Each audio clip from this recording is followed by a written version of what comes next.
Guys, welcome back to my channel. তো এখন আমি যাচ্ছি মাসিকে আনতে, আর ঘরের ডেকোরেশনের কাজ চলছে। তো মাসিকে টোটো থেকে নামিয়ে নিলাম, আর এখানে জগদ্ধাত্রী ঠাকুরের ভাসানের জন্য অনেক ডিজে করেছে, যার কারণে মাসিকে হাফ রাস্তা থেকে নিয়ে আসতে হলো আমাকে। আর এখানে দেখতেই পাচ্ছ ডেকোরেশনের কাজ চলছে। আমার তো দেখতে মনে হচ্ছে ভালোই লাগবে, তো দেখতে থাকি কেমন হয়। কারণ আমি একা বসে বসে দেখছিলাম না, আমার সাথে সাথে আমার বোনও বসে বসে দেখছিল যে কীরকম ডেকোরেশন হচ্ছে না হচ্ছে। কারণ ওর জিনিস ও তো দেখতেই লাগবে।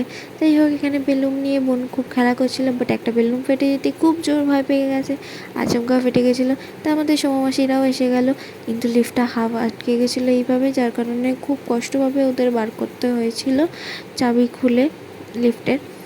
দেন এখন দেখতেই পাচ্ছ ফাইনাল লুক। তো কেমন লাগছে ডেকোরেশনটা তোমরা অবশ্যই কমেন্ট করে জানিও। ভালো লাগলে লাইক করো, আর যারা আমার চ্যানেলে নতুন প্লিজ সাবস্ক্রাইব করে নিও। Tata everyone.